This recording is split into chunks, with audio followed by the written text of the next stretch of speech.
आज की जो कहानी है, बहुत दिनों से इसकी फरमाइश थी, लेकिन ये कहानी आप सब जानते हैं। मुझे कई बार ऐसा लगता है कि ऐसी स्टोरी जो बहुत ज़्यादा सुनी और सुनाई गई है, उसको क्यों सुनाया जाए। और उसमें चूँकि हर चीज़ लोगों को पता है तो थोड़ा सा बोरिंग भी होती है, फैक्ट्स भी मालूम होता है। बट मुझे लगा कि नहीं, इसमें कुछ चीज़ें ऐसी हैं जिसकी वजह से इस कहानी को मुझे सुनाना चाहिए। मैं वही मुंबई ब्लास्ट की बात कर रहा हूँ, मार्च 1993 की। हिंदुस्तान पे शायद कहते हैं कि तो इतना बड़ा आतंकवादी हमला इससे पहले कभी हुआ नहीं था, जो 93 में हुआ था। और इस एक हमले ने बहुत कुछ बदल कर रख दिया था। बल्कि दुनिया में इस तरह का ये पहला इंसिडेंट था जब करीब 2-2.5 घंटे के अंदर एक के बाद एक करीब 12 धमाके हुए और इतने सारे लोगों की जान गई। और इसकी पूरी प्लानिंग और क्यों की गई थी, साजिश, सब कुछ था। बट इस पूरी चीज़ में एक चीज़ और सामने आई थी कि पुलिस को एक मौका मिला था इस 12 मार्च 1993 से ठीक 3 दिन पहले 9 मार्च 1993 को। अगर पुलिस एक शख्स की बात पर यकीन कर लेती और उसको सीरियसली ले लेती तो शायद 93 का ये सीरियल ब्लास्ट ना होता और इतने लोगों की जान नहीं गई होती। लेकिन पुलिस से एक बहुत बड़ी चूक हुई थी। वो कैसे हुई, कहाँ हुई, मैं कहानी के आगे बताऊँगा। थोड़ा सा मैं आपको शुरुआत का पहले बता देता हूँ, बहुत सारे लोगों को शायद डिटेल में नहीं मालूम हो। 12 मार्च 1993 फ्राइडे का दिन था ये, इसलिए एक फिल्म भी आई थी इस पर, ब्लैक फ्राइडे। अनुराग कश्यप ने डायरेक्ट किया था और एक जैदी हैं जो मुंबई के अच्छा लिखते हैं बहुत, उन्होंने ये पूरी किताब लिखी थी जिसके ऊपर ये फिल्म बनी थी। हालांकि शुरू में इस फिल्म को रिलीज़ होने का मौका ही नहीं मिला था। और इसमें वो जो अपने सीआईडी के इंस्पेक्टर अभिजीत हैं, उन्होंने भी इसमें रोल किया था। तो 12 मार्च 1993 का दिन था, फ्राइडे, दोपहर 1:28 पहला धमाका होता है। और ये धमाका होता है मुंबई स्टॉक एक्सचेंज, जो कि जीजी भाई टावर्स के अंदर है।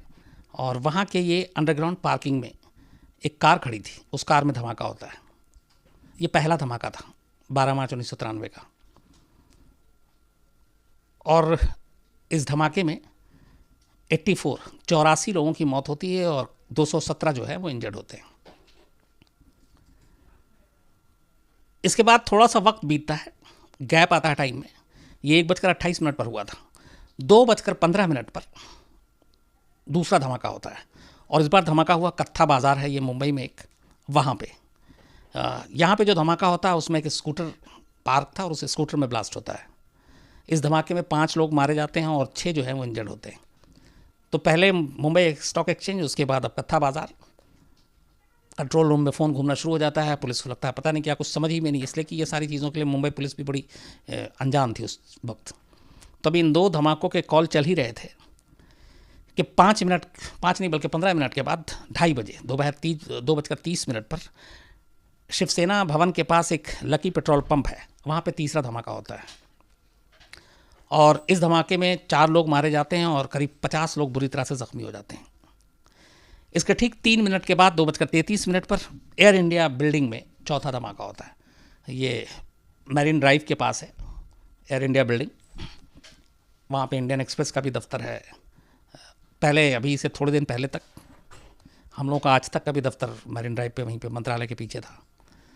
तो चौथा धमाका जो होता है वो एयर इंडिया के बिल्डिंग में होता है। और यहाँ पे एक सफ़ेद रंग की एम्बेसडर कार खड़ी थी, उस कार में धमाका होता है। इस धमाके में 20 लोग मारे जाते हैं जबकि 85 लोग इंजर्ड होते हैं बुरी तरीके से। इसके ठीक 12 मिनट के बाद 2:45 पर 5वां धमाका होता है और ये होता है माहिम कॉस्वे, ये मैरिन प्लाजा से बहुत दूर, वहाँ पे होता है। इसमें 3 लोग मारे जाते हैं और करीब 6 लोग ज़ख्मी होते हैं। अब तक 5 धमाके हो चुके थे। मुंबई पुलिस कंट्रोल रूम में खबर चल रही थी और ये हो चुका था कि ये कोई बड़ा हमला है, लेकिन कैसे, कौन, क्यों, कुछ समझ में नहीं आ रहा था। लेकिन एक कॉमन चीज़ थी जो खबर आ रही थी कि कार में धमाका हुआ है, स्कूटर में धमाका हुआ है, मतलब और किसी चीज़ में नहीं हो रहा है। तो पुलिस अभी इन चीज़ों को संभल रही थी, फायर ब्रिगेड की गाड़ियाँ, तमाम लोग मौके पे पहुँच रहे थे। तभी 2:45 पर एक और कंट्रोल रूम में फ़ोन आता है और इस बार छठे धमाके की खबर थी। ये पासपोर्ट ऑफिस के पास, वर्ली में एक पासपोर्ट ऑफिस है, वहाँ पे ये धमाका हुआ था। बल्कि पासपोर्ट ऑफिस के पास एक भीड़ भरा बाज़ार है, सेंचुरी बाज़ार, तो उस बाज़ार में ही ये धमाका हुआ। और इस बार जो धमाका हुआ था वो एक मेन होल में हुआ था। किसी ने मेन होल में बॉम्ब फिट किया था, और बेस्ट की जो है एक डबल डेकर बस जैसे उस मेन होल के ढक्कन पे उसका पहिया पड़ा, अचानक धमाका होता है। इस धमाके में सबसे ज़्यादा लोग, अब तक जो इससे पहले 4 हुए थे, 113 लोगों की मौत होती है और 227 लोग इंजर्ड होते हैं, क्योंकि बस भी खचाखच भरी हुई थी और भीड़ मार्केट। इस धमाके के फिर 20 मिनट तक कोई अगला धमाका नहीं होता, लेकिन इसके 20 मिनट के बाद 3:05 पर 7वें धमाके की खबर आती है। और ये धमाका जावेरी बाज़ार में हुआ था। जावेरी बाज़ार में इसके बाद भी अभी 2006-07 या उसमें भी धमाका हुआ था, और मैंने उस पूरे इलाके को कवर किया था, देखा था, भीड़ भाड़ बहुत होती है। इस धमाके में भी एक स्कूटर का इस्तेमाल हुआ, और जावेरी बाज़ार में चूँकि भीड़ बहुत होती है, 17 लोग मारे गए और 57 लोग इसमें इंजर्ड हुए। ये 3:05 पर हुआ था 7वां धमाका। इसके ठीक 5 मिनट के बाद 3:10 पर सिरॉक होटल बांद्रा, यहाँ पे 8वां धमाका होता है। हालांकि इस धमाके में किसी की जान नहीं गई, लेकिन इसमें होटल को बहुत नुकसान हुआ था। होटल के एक कमरे में RDX से भरा हुआ एक सूटकेस रखा हुआ था, और उसमें यह धमाका हुआ था। तो ये पहला धमाका था, 8वां धमाका, जिसमें किसी की मौत नहीं हुई थी। लेकिन इस धमाके के ठीक 3 मिनट के बाद एक और धमाके की खबर आती है, 9वें धमाके की। और ये धमाका इस बार प्लाजा सिनेमा में हुआ था। इस धमाके में 10 लोग मारे गए और 37 घायल हुए। तो अब तक 9 धमाके हो चुके थे, और एक को छोड़कर बाकी हर जगह जानी नुकसान, लोग बहुत बड़ी तादाद में घायल हो रहे थे। पुलिस को कुछ समझ में नहीं आ रहा था, जहाँ खबर मिलती वहीं फायर ब्रिगेड की गाड़ियाँ, एम्बुलेंस, पुलिस का दस्ता, सब भाग रहे थे। 3:20 पर फिर एक मनहूस खबर आती है 10वें धमाके की, और ये धमाका सेंट्रल होटल जुहू, सिरॉक होटल, उसके बाद ये दूसरा होटल जो उसको निशाना बनाया गया, वो सेंट्रल बहुत फेमस होटल जुहू में, वहाँ पे ये धमाका हुआ। इस धमाके में जो इस्तेमाल किया गया था वो भी एक कार का इस्तेमाल किया गया, जो कि सेंट्रल होटल के पार्किंग में खड़ी हुई थी। हालांकि यहाँ पे भी किसी की मौत नहीं हुई, लेकिन 3 लोग इसमें ज़ख्मी हो गए। तो सिरॉक होटल और सेंट्रल होटल, यहाँ पे 2 जगह पे जो धमाका हुआ, इसमें किसी की जान नहीं गई। और उसकी वजह ये थी कि जहाँ पे ये धमाका हुआ वहाँ पे उस वक्त कोई आसपास में था नहीं, और इसीलिए जानी नुकसान नहीं हुआ। तो 3:20 पर सेंट्रल होटल में होता है। इसके ठीक 10 मिनट के बाद 11वें धमाके की खबर आती है, और इस बार ये धमाका सहार एयरपोर्ट के नज़दीक हुआ,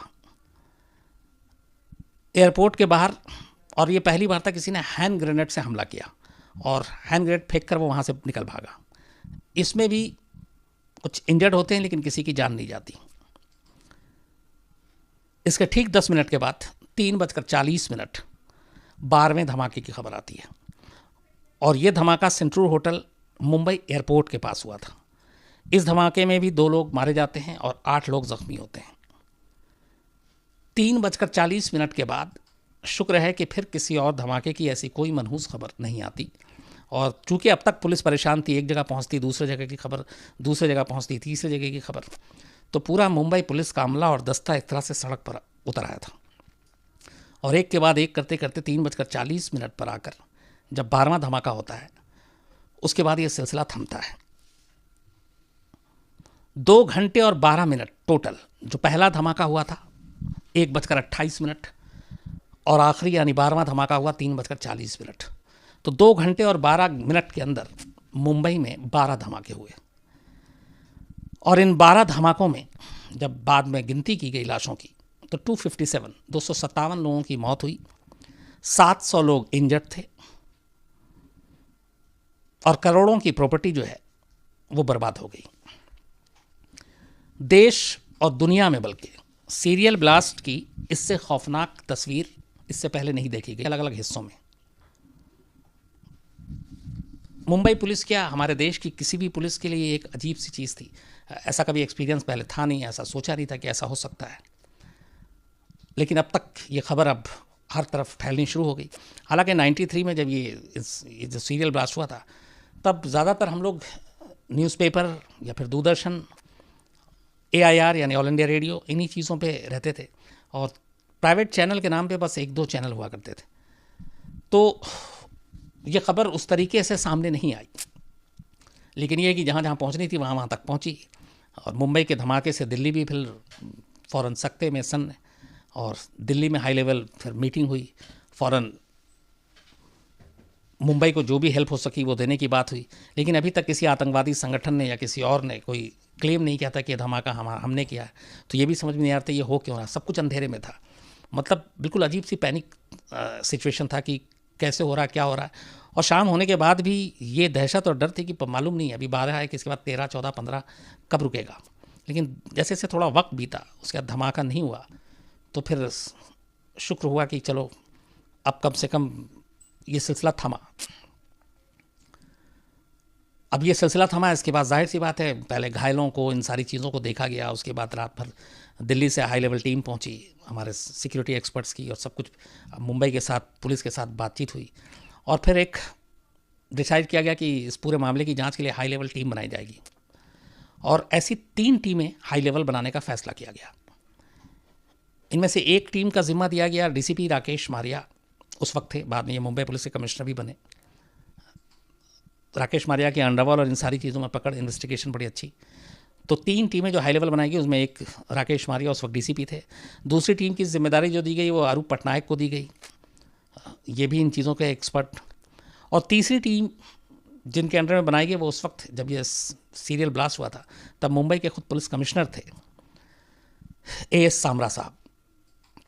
तो राकेश मारिया, अरूप पटनायक और एएस सामरा, इन तीनों की अगुवाई में 3 अलग अलग टीमें इस पूरे मुंबई हमले की जांच के लिए बनाई गई। और उनको ये काम दिया गया कि आप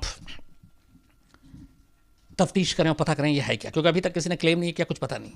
जो शुरुआती तफ्तीश हुई और जितने आई विटनेस थे चश्मदीद से, उनसे इन 12 के 12 जगहों की जब रिपोर्ट ली गई तो एक ही चीज़ बस रात होते होते सामने आई, और वो ये कि जितने भी ब्लास्ट हुए हैं उनमें से 1 या 2 जगह को छोड़ के जहाँ पे हैंड ग्रेनेड का इस्तेमाल हुआ था, बाकी हर जगह कार और स्कूटर का इस्तेमाल किया गया धमाका करने के लिए। इसके अलावा कोई जानकारी नहीं, और कौन लोग हैं ये भी कुछ पता नहीं। अब ये सारे धमाके हो चुके, पुलिस अपनी जांच में लगी हुई है, कुछ सामने आ नहीं रहा है। 12 मार्च के बाद 13 मार्च इन्हीं चीज़ों में गुजर जाता है। सिर्फ यही एक क्लू है कि स्कूटर और कार इस्तेमाल किया गया। 2 दिन बाद, 48 घंटे बाद 14 मार्च 1993 का दिन आता है। दोपहर करीब 1:30 बजे मुंबई पुलिस कंट्रोल रूम को दादर इलाके से एक लावारिस स्कूटर की खबर मिलती है कि चूँकि ये सब कुछ हो गया और जिस तरीके से स्कूटर और कार की खबर थी कि उन्हीं में सारे ब्लास्ट और विस्फोटक रखे थे, तो पूरे मुंबई में जितने लोग थे बाकायदा वहाँ पे पुलिस के ज़रिए ये ऐलान भी कराया गया कि कोई भी ऐसी लावारिस गाड़ी और वो देखें तो उसको न छुएं, ना उसके नज़दीक जाएं। तो ये लोगों तक ये बात पहुँच गई थी, और इसी बात का असर था कि 2 दिन बाद, 48 घंटे बाद, 14 मार्च 1993 को 1:30 बजे मुंबई पुलिस कंट्रोल रूम को खबर मिलती है कि दादर इलाके में एक स्कूटर लावारिस खड़ी है। बम निरोधक दस्ते के साथ फ़ौरन वहाँ पर टीम पहुँचती है, स्कूटर की जाँच की जाती है। जब स्कूटर की जांच की जाती है तो पता चलता है कि उस स्कूटर की डिक्की में और बाकी जगहों पे 15 किलो आरडीएक्स रखा हुआ है। इसके बाद ये अंदाज़ा लगा जाता है कि इस स्कूटर का भी इस्तेमाल 12 मार्च के लिए होना था 15 किलो आरडीएक्स के साथ। सोचिए अगर धमाका होता तो क्या होता। लेकिन किसी वजह से इसमें धमाका नहीं हुआ, और इसलिए ये स्कूटर वहाँ पे खड़ा रहा, लेकिन इसमें ब्लास्ट नहीं हुआ। बॉम्ब डिस्पोजल स्क्वाड ने इसको जो है बॉम्ब को फिर डिफ्यूज़ कर दिया। 1:30 बजे अभी ये सारी चीज़ें स्कूटर की खबर ही थी कि उसके थोड़ी देर के बाद फिर पुलिस कंट्रोल रूम को एक खबर मिलती है कि वर्ली इलाके में एक मारुति वैन लावारिस खड़ी है। पहले स्कूटर, लेकिन ये जो स्कूटर ये दादर इलाके में, और वैन की खबर मिलती है वर्ली इलाके से। पुलिस की टीम फ़ौरन वहाँ पहुँचती है, लावारिस जो मारुति वैन खड़ी थी। इसके बाद बम निरोधक दस्ता उसकी तलाशी लेता है, चेक करता है। उस मारुति वैन से पुलिस को बहुत बड़ी तादाद में हैंड ग्रेनेड, AK-47 राइफल मिलते हैं, और उसमें लेकिन विस्फोटक नहीं था। इसके बाद जब इस कार के रजिस्ट्रेशन नंबर की जांच की जाती है तो पता चलता है कि ये कार जो है माहिम इलाके में एक दरगाह रोड पर अल हुसैनी बिल्डिंग है। माहिम इलाके में अल हुसैनी बिल्डिंग, उस बिल्डिंग में रहने वाली रुबीना सुलेमान के नाम पे ये मारुति वैन रजिस्टर्ड है। पुलिस को लगता है कि शायद उसे पहली कामयाबी मिली, क्योंकि एक तो मारुति वैन में सारे हथियार बरामद होना और ये सारी चीज़ें, लेकिन फिर पुलिस को ये भी लगा कि हो सकता है गाड़ी चोरी की हो, पता नहीं, तो उससे इस रजिस्ट्रेशन नंबर तक पहुंच के भी कोई फ़ायदा ना हो। लेकिन खैर चूँकि क्लू मिला था, एक पे स्कूटर और दूसरा ये मारुति वैन। तो जब मारुति वैन के रजिस्ट्रेशन नंबर से पहली बार जब एड्रेस का पता चलता है, अच्छा उस स्कूटर के नंबर प्लेट नहीं थे तो इसलिए उसका रजिस्ट्रेशन नंबर नहीं पता चल रहा था, लेकिन मारुति वैन का रजिस्ट्रेशन नंबर था। और उस रजिस्ट्रेशन नंबर के बाद जब अल हुसैनी बिल्डिंग में फ़ौरन पुलिस की एक टीम जाती है और पता करती है यहाँ कौन रहता है, तो पता चलता है कि एक स्मगलर के नाम पे भी फेमस था, टाइगर मेमन। ये अल हुसैनी बिल्डिंग में उसकी फैमिली रहती है। और ये जो रुबीना सुलेमान है जिसके नाम पे ये मारुति वैन रजिस्टर्ड है, ये टाइगर मेमन के बड़े भाई जो है सुलेमान मेमन, उसकी वाइफ। तो फ़ौरन पुलिस की टीम अल हुसैनी बिल्डिंग पहुंचती है, लेकिन वहां पहुंचने के बाद देखती है कि अल हुसैनी बिल्डिंग में ही ताला लगा हुआ है और वहां कोई है नहीं। पड़ोसियों से पूछताछ किया जाता है तो पता चलता है कि पूरी फैमिली जो है वो 12 मार्च जिस दिन ये ब्लास्ट हुआ उसी दिन सुबह सुबह करीब 4 बजे ही घर से पूरी फैमिली निकल गई थी और उन्होंने ये कहा था कि वो किसी काम से दुबई जा रहे हैं।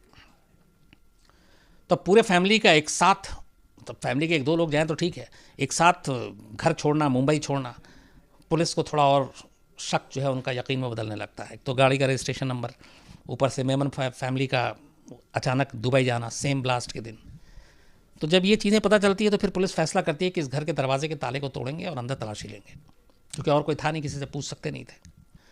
अंदर जाते हैं, पुलिस की टीम सारी तलाशी लेती है। तलाशी के दौरान उन्हें और तो कुछ नहीं मिलता घर के ज़रूरी सामान के अलावा, कुछ चाबियाँ मिलती हैं।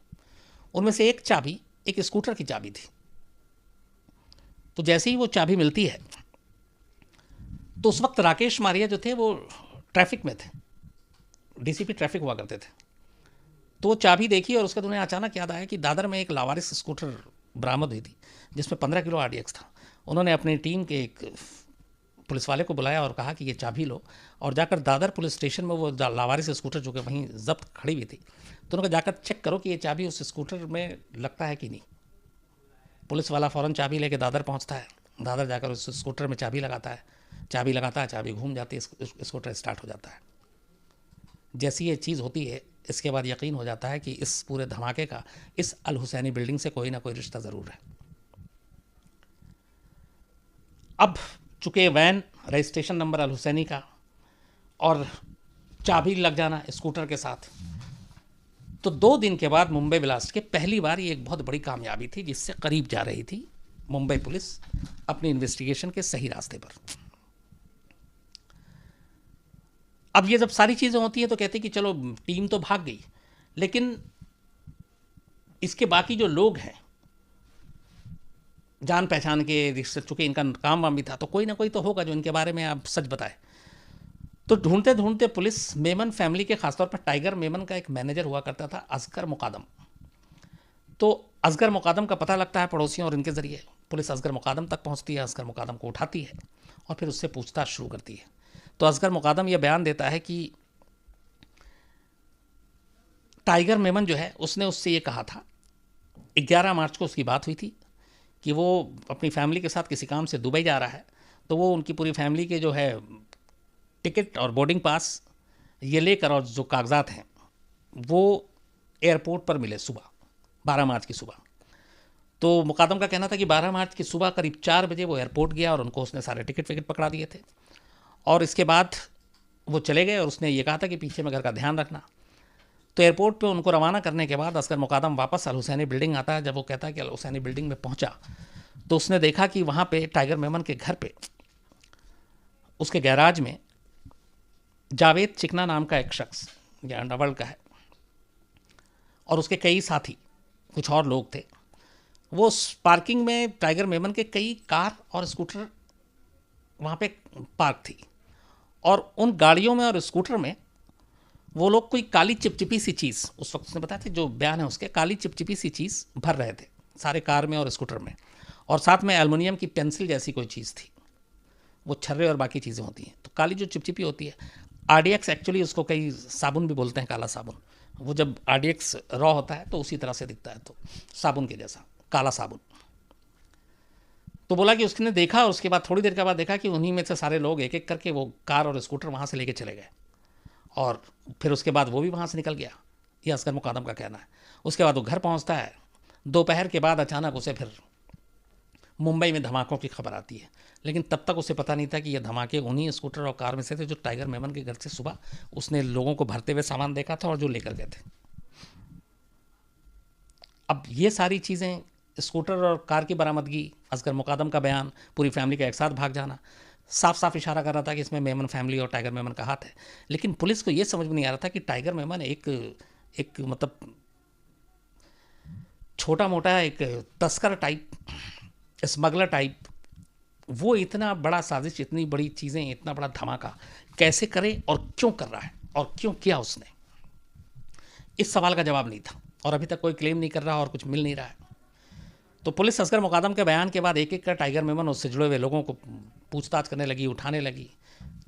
धीरे धीरे वक्त भी बीत रहा है, करीब 12-13 दिन गुजर गए। 23 मार्च 1993 को कई जगह पे छापा मारने के बाद पुलिस को अचानक जावेरी बाज़ार की एक इमारत, जो इमामी मंजिल के नाम से मशहूर है, वो इमारत बंद थी, उस पर भी वहाँ की सीढ़ियों पर कुछ सूटकेस मिले और ये एक मुखबिर की खबर पे मिले जावेरी बाज़ार में। तो पुलिस की टीम वहाँ पहुँचती है, उस सूटकेस को जब खोलती है तो उसके अंदर से 56 राइफल और करीब 200 हैंड ग्रेनेड मिलते हैं। और इसका पता कहीं ना कहीं असगर मुकादम ने जो बाकी ठिकानों के बारे में बताया था कि टाइगर मेमन का कहाँ कहाँ है, तो इमामी मंजिल के बारे में भी एक उसने जिक्र किया था। तो जहाँ जहाँ वो बता रहा था पुलिस की टीम वहाँ वहाँ जा रही थी।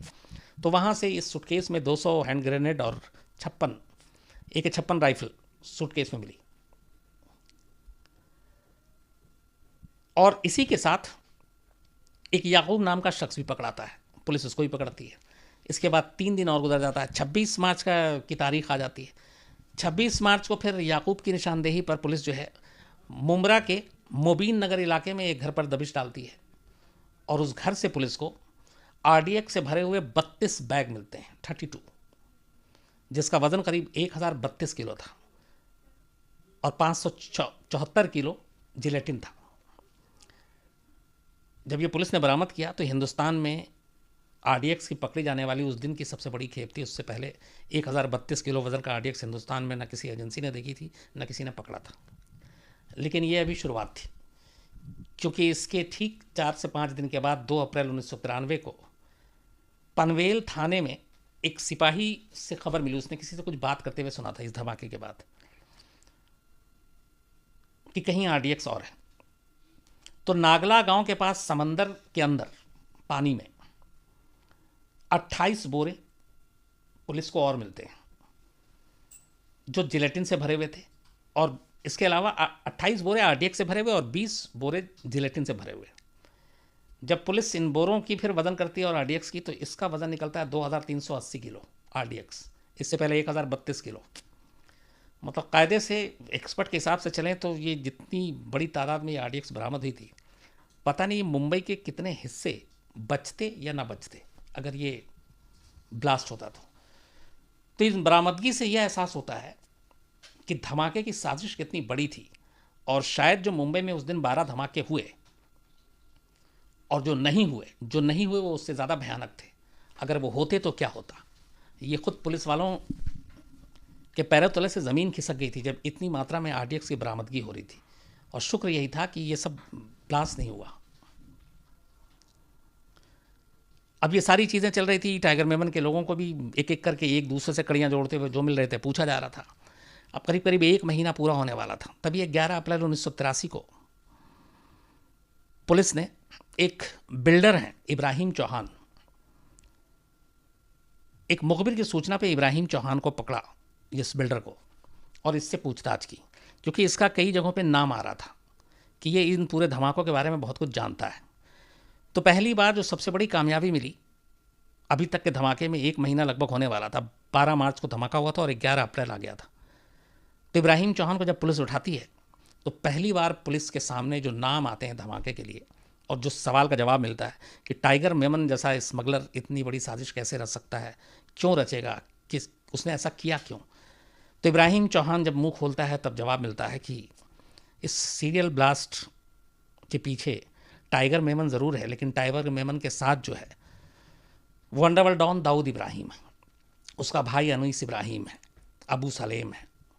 वो एक एक कर सबका नाम बताता जाता है और इसी नाम की कड़ी में बताते बताते वो संजय दत्त का भी नाम लेता है। इब्राहिम चौहान पहला शख्स था जिसने संजय दत्त का नाम लिया था। ये एक बिल्डर था मुंबई का, और साथ में वो बताता है कि उस वक्त बॉलीवुड के दो फिल्म प्रोड्यूसर, एक समीर हिंगोरा और दूसरा हनीफ कड़ावाला। हनीफ कड़ावाला आपको याद होगा, जब भी संजय दत्त जेल से बाहर आते पेरोल पे, जब अंदर गए तो संजय दत्त के साथ हमेशा जो है वो हनीफ कड़ावाला ही बड़ा गहरा दोस्ती भी सुना है। तो ये इब्राहिम चौहान ने ही नाम बताया दाऊद का, अनीस का, और साथ में इन दो प्रोड्यूसर्स का, समीर हिंगोरा और हनीफ कड़ावाला का।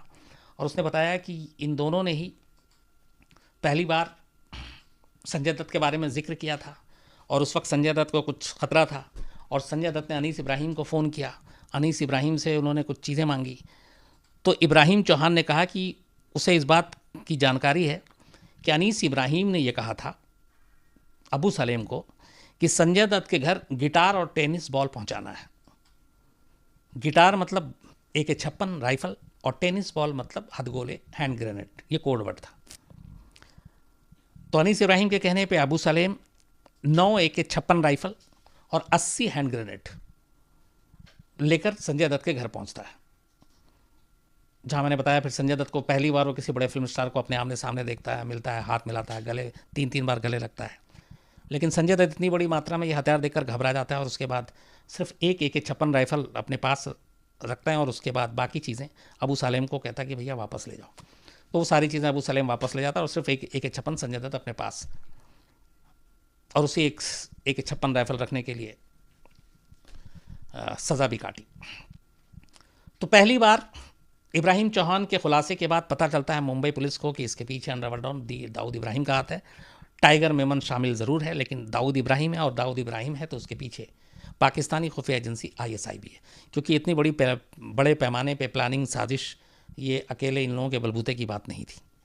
और इसी इब्राहिम चौहान के खुलासे के बाद इसने 11 अप्रैल को जो खुलासा किया था, जिस दिन ये खुलासा किया था तब संजय दत्त इंडिया से बाहर शूटिंग पर थे। 19 अप्रैल को संजय दत्त लौटते हैं शाम के वक्त मुंबई में, और 19 अप्रैल 1993 को मुंबई एयरपोर्ट पर लैंड करते ही मुंबई पुलिस संजय दत्त को गिरफ्तार कर लेती है। तो संजय दत्त की गिरफ्तारी मुंबई ब्लास्ट के 1 महीना और 3 दिन के बाद, 1 महीना और 6 दिन के बाद गिरफ्तार होते हैं संजय दत्त। 19 अप्रैल 1993 को संजय दत्त की गिरफ्तारी हुई। अब और खुलासा जब होता है तो 22 अप्रैल 1993 को इसके बाद मुंबई पुलिस की टीम जो है बहुत कस्टम अधिकारी और अपने पुलिस वालों पर भी गाज गिराती है।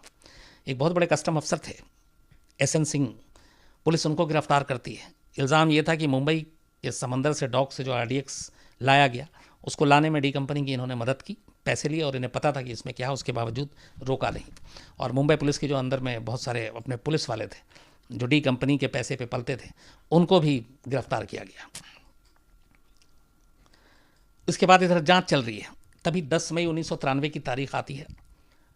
मुंबई ब्लास्ट का ये 59वां दिन था, और इस दिन पुलिस को एक और बड़ी कामयाबी लगती है। इस धमाकों में शामिल एक शख्स जिसका नाम बादशाह खान था, उसको पुलिस रामपुर UP से गिरफ्तार करके मुंबई लाती है। और जब वो मुंबई लाया जाता है तो बादशाह खान उनमें से था जो इस पूरी साजिश में शामिल था। अब उसके की मुंह से जो कहानी सुननी थी वो मतलब सीधे लाइव थी, सब कुछ वैसा था। तो ये इसलिए बादशाह खान की गिरफ्तारी मुंबई के लिए एक पुलिस के लिए बहुत बड़ी कामयाबी थी। और अब बादशाह खान से पुलिस पूछताछ करती है। इसके बाद बादशाह खान कहानी सुनाता है। बादशाह खान की कहानी ये थी कि इस 12 मार्च 1993 की पूरी साजिश टाइगर मेमन ने रची थी, और उसका साथ दिया था दाऊद इब्राहिम ने और उसके भाई अनीस इब्राहिम ने। जो बादशाह खान का बयान है उसके हिसाब से टाइगर मेमन और उसके जो साथी हैं जावेद चिकना, अनवर थीबा, इम्तियाज़ और याकूब, इन लोगों को जिहाद के नाम पर पहले अपने साथ मिलाया और फिर कहा कि लड़कों को तैयार करो और टीम बनाओ। इन लोगों ने लड़कों को तैयार किया। टोटल 19 लड़के चुने गए। 19 लड़कों को चुनने के बाद उन्हें बम बनाने, बम रखने, हथियार चलाने की ट्रेनिंग देने के लिए दुबई के रास्ते पाकिस्तान भेजा गया।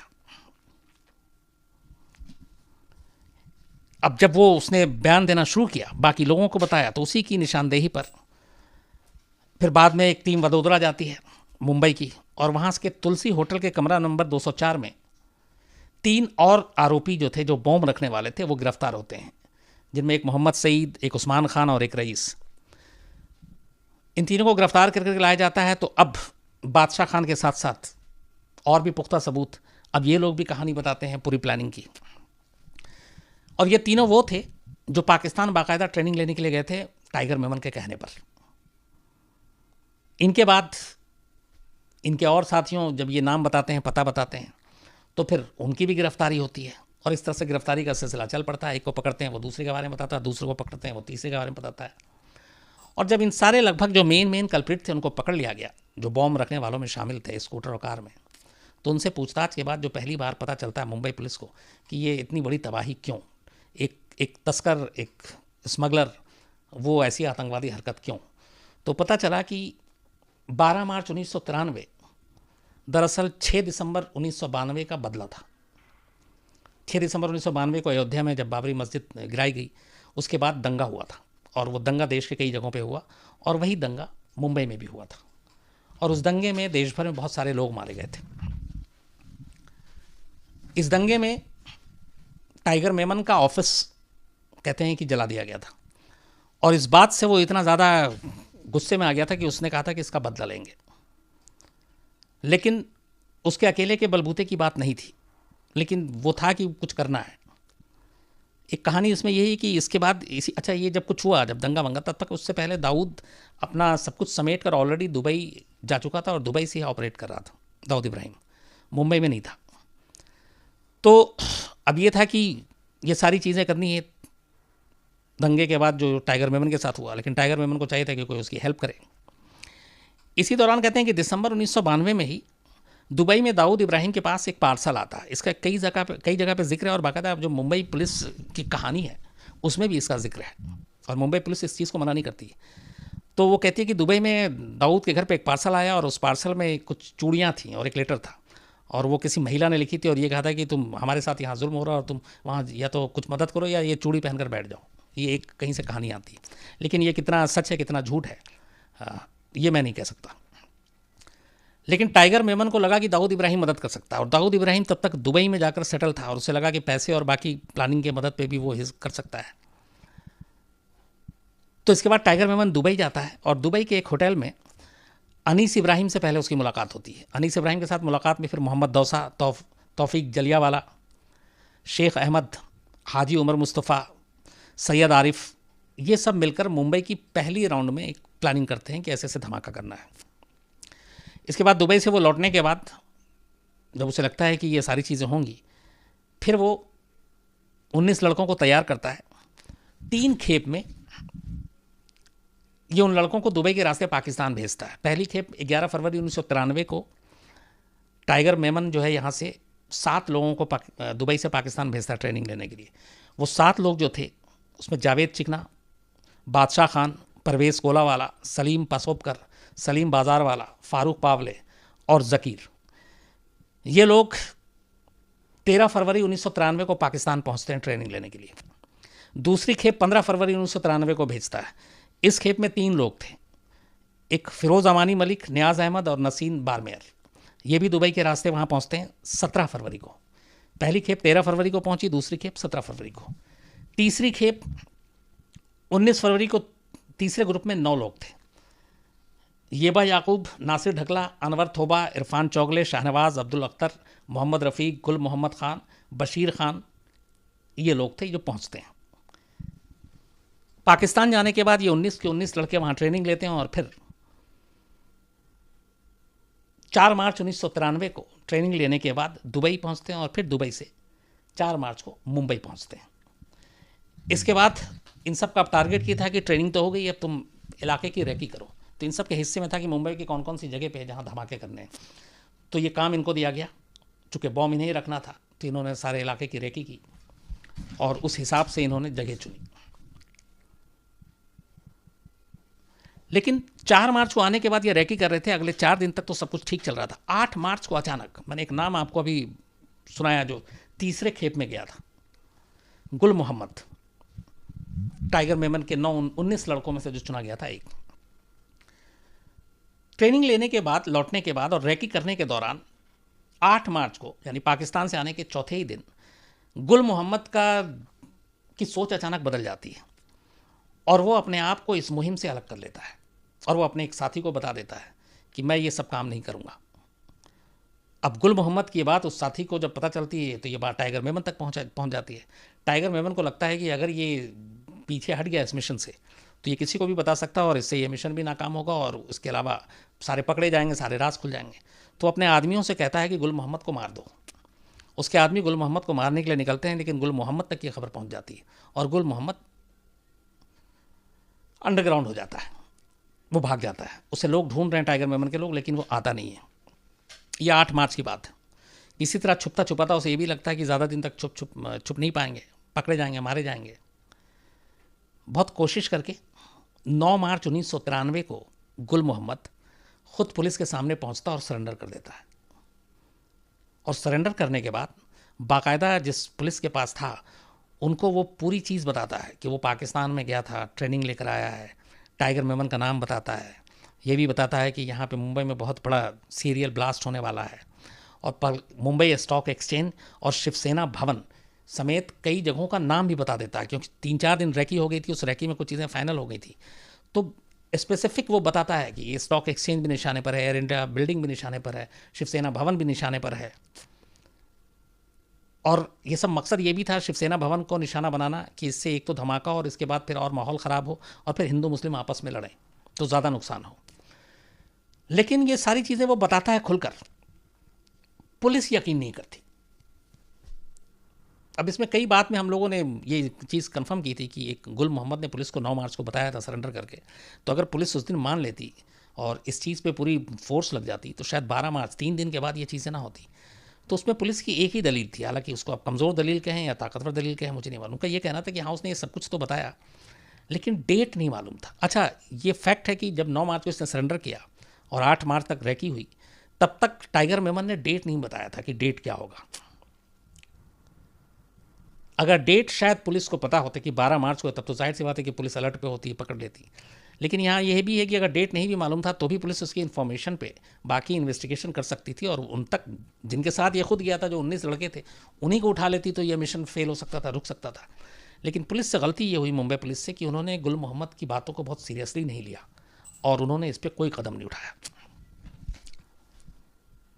अब इधर दूसरी तरफ जैसे ही इसके सरेंडर की खबर बाहर आ गई, टाइगर मेमन तक पहुंची, अब पूरी टीम घबरा गई कि ये तो सरेंडर कर दिया, इसने सब कुछ पुलिस को बता दिया होगा, तो अब क्या किया जाए, मिशन को पोस्टपोन कर दिया जाए, ख़त्म कर दिया जाए। और तब पहली बार पता चला कि एक्चुअली जो टाइगर मेमन है, ये जो 12 मार्च 1993 को ब्लास्ट हुआ मुंबई में, ये 12 मार्च 1993 उसने ये चुना नहीं था, ये उसकी तारीख ही नहीं थी। उसको ये करना था अप्रैल में, अगले महीने, मार्च में नहीं बल्कि अप्रैल 1993 में शिवाजी की जयंती के मौके पर। असली प्लानिंग ये थी कि शिवाजी की जयंती के मौके पर चूँकि भीड़ होगी, बहुत सारी रैलियाँ निकलेंगी, बाकी चीज़ें होंगी, तो वहाँ पे अगर इस तरीके से RDX और सारे प्लान की जाए तो तबाही ज़्यादा होगी। तो उसका जो मेन था, जो उसने छुपा कर रखा था, अभी तक अपनी टीम से भी शेयर नहीं किया था, वो ये था कि शिवाजी जयंती पर अप्रैल में ये धमाका करना है। लेकिन जैसे ही पता चला कि गुल मोहम्मद पकड़ा गया तो उसे लगा कि अब ये टाइम बहुत है और इस टाइम तक रोकना इस मिशन को, तो शायद इसमें फिर पुलिस दबिश भी डाल सकती है, कभी पकड़ भी सकती है। तो उसने अचानक प्लान किया और कहा कि नहीं, ये 9 मार्च को सरेंडर करता है और 10 मार्च को डिसाइड हो जाता है कि जो मुंबई में ब्लास्ट होगा वो 12 मार्च को होगा, अगले 48 घंटे में। और इसी के बाद 12 मार्च का डेट फिक्स हो जाता है, अप्रैल से पहले ही। सारे लड़कों को जिसको ट्रेनिंग दी गई थी उसके बाद ये अचानक बुलाता है, सबको बताता है और 12 मार्च के लिए एक Ambassador car, 2 Maruti van, 3 Maruti 800 car, एक कमांडर जीप, एक मोटरसाइकिल और 4 स्कूटर टाइगर मेमन के घर पे लाया जाता है। इन सब में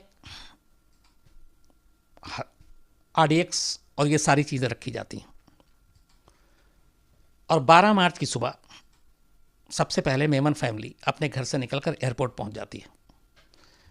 लेकिन जाने से पहले जो टाइमर, ये सारे बॉम्ब टाइमर थे, टाइम के हिसाब से इनकी टाइम फिक्स की गई थी। और ये जो टाइम फिक्स किया था, खुद टाइगर मेमन ने जो टाइम बताया था हर एक का, पहला था 1:28 और आखिरी 3:40। ये टाइम टाइगर मेमन को पता था दुबई के लिए प्लेन पकड़ने से पहले ही। तो 12 मार्च की सुबह करीब 6 या 7 बजे की फ़्लाइट थी टाइगर मेमन की। 6-7 बजे अपने पूरे फैमिली के साथ उड़ जाता है और 1:28 का पहला टाइम फिक्स करता है और 3:40 का 12वां और आखिरी, और ये निकल जाता है। कहते हैं कि जब इस पूरे ब्लास्ट को बाद में दाऊद इब्राहिम ने वहाँ दुबई में बैठ के खबर और ये सुनी, तो पहले तो दाऊद इब्राहिम की भी हवा ख़राब हो गई थी कि उसे लगा कि टाइगर मेमन ने शायद कुछ बीच में चीज़ें नहीं बताई कि इतना बड़ा धमाका होगा, इतनी बड़ी तबाही होगी। तो यहाँ पे एक चीज़ इन दोनों के बीच में आई कि शायद वो भरोसे वाली, कि तुमने ऐसा नहीं बताया था पर यहाँ ऐसा हो गया। और इसी की बात कहते हैं कि इस तबाही के बाद दाऊद इब्राहिम ने पहली बार, उस वक्त ये खबर भी आई थी कि इतना घबरा गया था कि उसने एक बड़े नेता के साथ फ़ोन पे बात की और अपने आप को सरेंडर करने के लिए तैयार हो गया था। बट उसकी 2 शर्तें थी। एक कि इस ब्लास्ट के साथ उसका नाम न जोड़ा जाए और उसके खिलाफ जो बाकी सारे केस हैं वो बंद कर दिए जाएं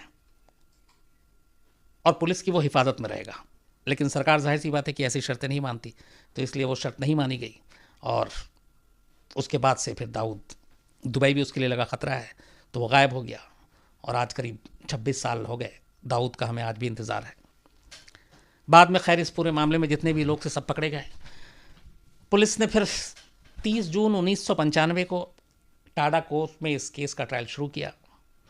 बाद में मामला सीबीआई को दे दिया गया था। सीबीआई ने करीब 16,000 पन्नों की चार्जशीट दाखिल की। इसमें टाइगर मेमन और दाऊद इब्राहिम ये लोग मुख्य आरोपी बनाए गए। इनके अलावा कुल 124 लोगों को इसमें आरोपी बनाया गया। इनमें से आज भी करीब 35 अभी भी फरार हैं, जिनमें दाऊद इब्राहिम भी है, टाइगर मेमन भी है, जबकि 7 लोग गैंगवार या एनकाउंटर में मारे गए। लंबी सुनवाई के बाद 2007 में अदालत ने पहली बार अपना फैसला सुनाया था, जिसमें 12 आरोपियों को सजाए मौत मिली थी। हालांकि बाद में फिर कोर्ट में, ऊपरी कोर्ट ने उनको उम्र कैद में बदल दिया। एक याकूब मेमन सिर्फ बचा जिससे फांसी हुई। दाऊद इब्राहिम, टाइगर मेमन, अनीस इब्राहिम, तौफीक जलियावाला और जावेद चिकना, ये सब कानून की पहुंच से दूर हैं। आज भी इनका इंतज़ार है कि ये पकड़े जाएं और तब इनके खिलाफ मुकदमा चले। तो ये थी पूरी कहानी 93 ब्लास्ट की, और इसकी साजिश रची गई थी दुबई में।